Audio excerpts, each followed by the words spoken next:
मैं यहाँ से कुछ सवाल पूछता हूँ। अब आप सोच रहे होंगे कि ये सवाल यहाँ क्यों पूछ रहे हैं?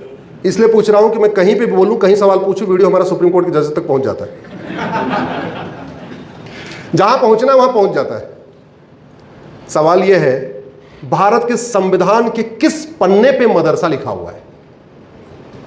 मैं भारत के सभी कॉन्स्टिट्यूशनल एक्सपर्ट, सभी सिटिंग जज, सभी रिटायर्ड जजेस से पूछता हूं कि भारत के संविधान में मदरसा शब्द कहां लिखा हुआ है?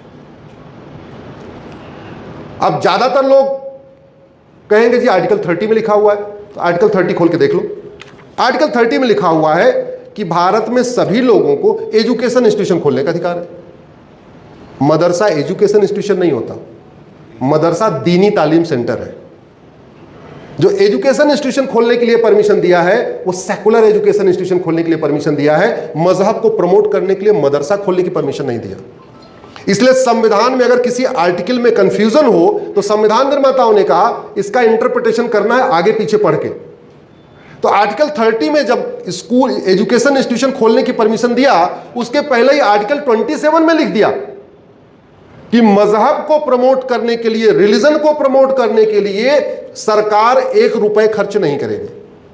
अब आप मुझे बताओ, मदरसे में मजहब प्रमोट होता है या ह्यूमैनिटी? जोर से बोलिए जरा। मदरसे में भारत की संस्कृति, भारतीय परंपरा, भारतीय दर्शन, भारतीय ज्ञान विज्ञान को प्रमोट किया जाता है या विदेशी परंपरा, विदेशी रीतियां, विदेशी प्रथाएं और विदेशी वेशभूषा को प्रमोट किया जाता है? जोर से बोलिए। यह संविधान अरब दुबई के लिए बना है या भारत के लिए बना है? तो संविधान की व्याख्या करते समय भारत के कंटेस्ट में इसको पढ़ेंगे, अरब दुबई कुवैत बहरीन के कंटेस्ट में पढ़ेंगे? लेकिन हमारे सुप्रीम कोर्ट के जजों ने, हाई कोर्ट के जजों ने यह गलती किया है, ब्लंडर किया। मुझे नहीं लगता कि उन्होंने जानबूझ के किया, मुझे लगता है उन्होंने अनजाने में किया, क्योंकि उनकी पढ़ाई मिशनरी स्कूलों की थी। उनके बाप दादा बैरिस्टर हुआ करते थे अंग्रेजों के जमाने में, वो मिशनरी स्कूलों में पढ़े। मिशनरी स्कूलों में धर्म और रिलीजन का अंतर बताया नहीं जाता, और वो भी खुद भी मिशनरी स्कूल में पढ़े, उसके बाद जज हो गए, ये गलती कर बैठे। कभी उन्होंने ठीक से पढ़ाई नहीं। और संविधान निर्माताओं ने फिर आर्टिकल 28 में कहा किसी भी गवर्नमेंट के द्वारा फंडेड या गवर्नमेंट के द्वारा मान्यता प्राप्त स्कूल में कोई रिलीजियस टीचिंग नहीं होगी। ये मेरे हाथ में संविधान है, कोई उठा के पढ़ ले। आर्टिकल 27 कहता है रिलीजन को प्रमोट करने के लिए 1 रुपए खर्च नहीं करना, मदरसे में रिलीजन प्रमोट होता है। आर्टिकल 28 कहता है किसी भी सरकार के द्वारा मान्यता प्राप्त स्कूल में कोई रिलीजियस टीचिंग नहीं होगी, और मदरसों में रिलीजियस टीचिंग होती है। मदरसों में वसुधैव कुटुंबकम, नारी तू नारायणी, सर्वमंगल मांगल्ये, सर्वे भवन सुखिनः नहीं सिखाया जाता, शुद्ध रूप से रिलीजियस टीचिंग होती है। और आर्टिकल 20 कहता है रिलीजियस टीचिंग नहीं करना, और हमारे ओट जीवी नोट जीवी नेताओं ने मदरसा बोर्ड बना दिया, मदरसों की डिग्री को मान्यता दे दिया, मदरसे की डिग्री लेकर लोग सरकारी नौकरियों में जा रहे हैं। ये संविधान के साथ धोखा हुआ कि नहीं? जोर से बोलिए जरा। ये गद्दारी हुई कि नहीं? ये देशद्रोह हुआ कि नहीं? हुआ। लेकिन जब जागो तभी सवेरा। अब पकड़ लो एकदम अपने, किसको पकड़ना है? जोर से बोलिए जरा। हाँ, सांसद को पकड़ना है, उनको कहना है काम करो, नहीं समझ में आ रहा, हमारे सामने ये 5 मिनट का वीडियो सुन लो आप, और क्या कहते हो आप बताओ। उनको झकझोरना पड़ेगा, नहीं तो ये वोट नोट के चक्कर में भारत को बर्बाद करके चले जाएंगे। भारत का संविधान न मदरसा खोलने की इजाजत देता है, न वक्फ बोर्ड बनाने की इजाजत देता है। भारत के संविधान में WAQF नाम का शब्द ही नहीं है।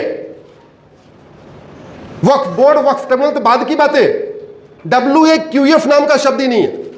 मैंने 1 साल तक लगातार संविधान को अलग अलग तरीके से इंटरप्रिटेशन किया, तब जाके 2020 में PIL फाइल किया।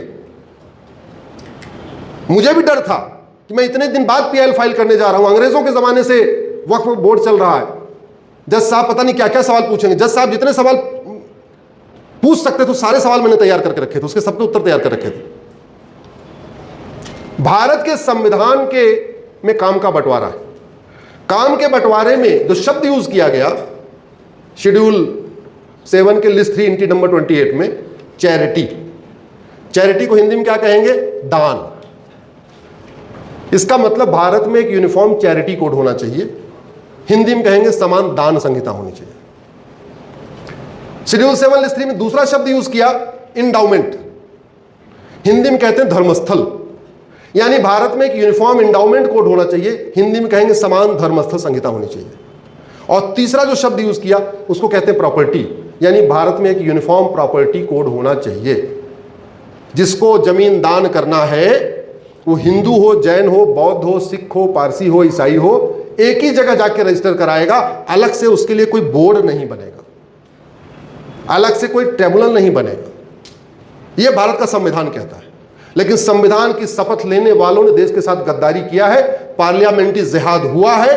उन्होंने एक कम्युनिटी के लिए वक्फ बोर्ड बना के दिया है, वक्फ ट्रिब्यूनल बना के दिया है। कुछ लोग कहते हैं जैसे हिंदुओं के पास हिंदू बोर्ड है मंदिरों का, वैसे अंग्रेजों मुस्लिम्स के पास वक्फ बोर्ड है। आप सुनते रहते होंगे ये बात, झूठ, महाझूठ।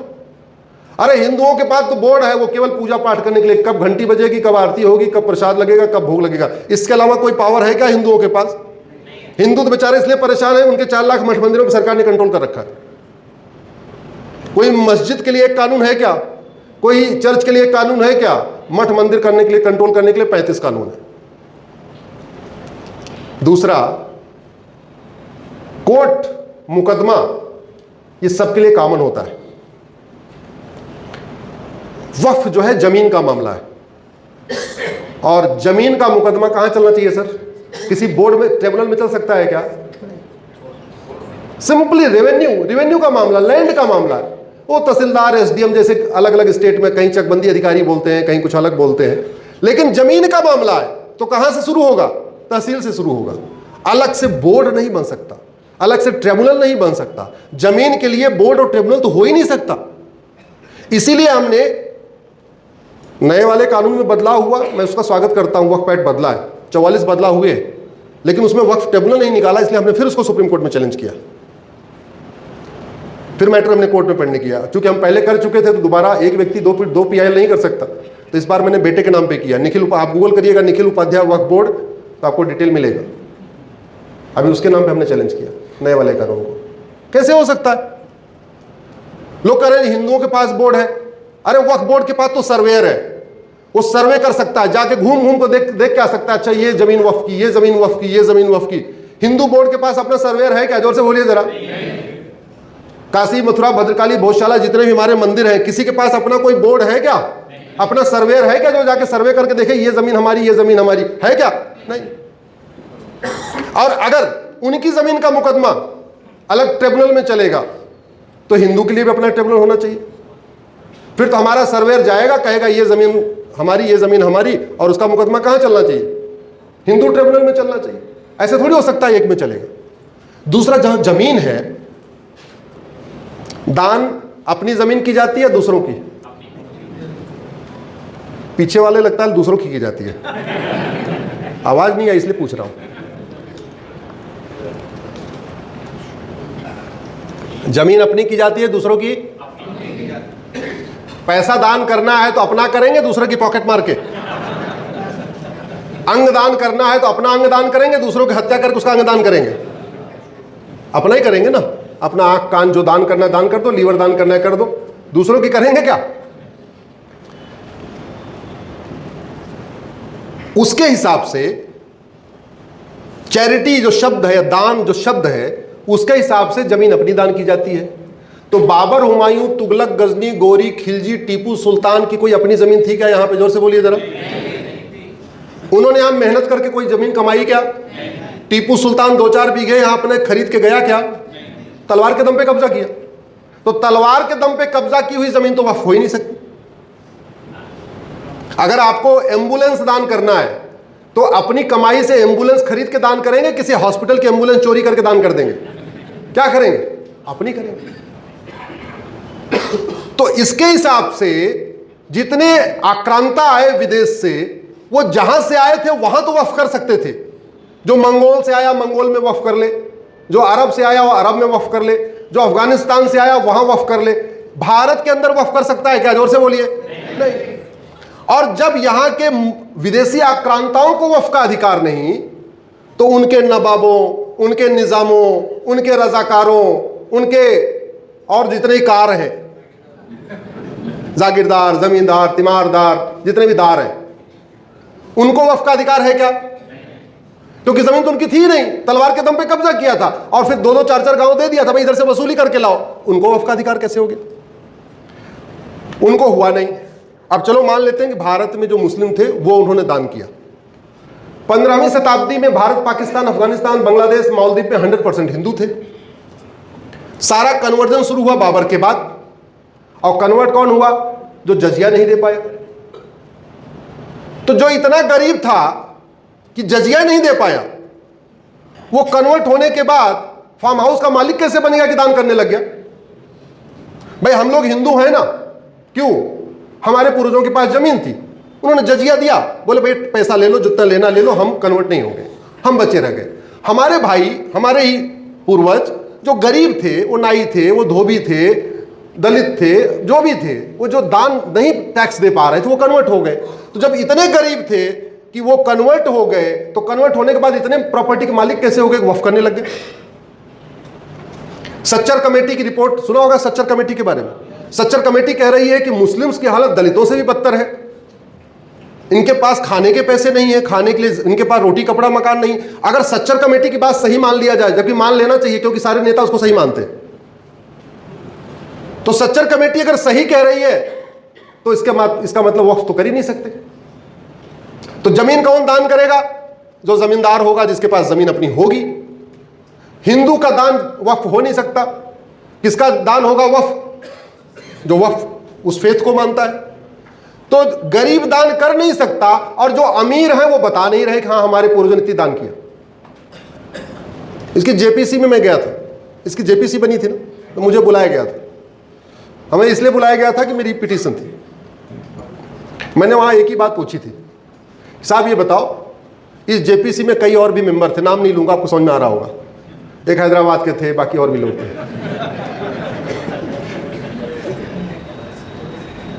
जेपीसी की बात तो मैं बाहर नहीं बता सकता हूं, वो प्रिविलेज है मेरा, वो प्रिविलेज दिक्कत हो जाएगी। लेकिन वैसे आपसे पूछ रहा हूं, हैदराबाद वाले बताए ना उनके पूर्वज कितना दान करके गए? कभी बताया क्या? आज तक हैदराबाद वाले ने बताया कि हमारे पूर्वज 5 एकड़ देके गए थे? मदीना से आए मदनी साहब बताए हमारे पूर्वज 5 एकड़ देके गए थे। बुखारा से आए बुखारी साहब बताए हमारे पूर्वज 5 एकड़ देके गए थे।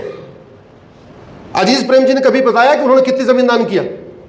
सलमान खान, सक्षम लोगों का नाम ले रहा हूं जो दान कर सकते हैं, सलमान खान ने बताया कि हमारे पूर्वज ने कितनी दान किया? सैफ अली खान ने बताया। सैफ अली तो नवाब थे, नवाब के बेटे, नवाब पटौदी के बेटे, वो तो 10-20 एकड़ वक्फ कर सकते थे। किया क्या? और किया भी होगा तो बता नहीं रहे। तो बता क्यों नहीं रहे अगर किया तो गरीब जमीन दान कर नहीं सकता और अमीर बता नहीं रहे कि हमने दान किया।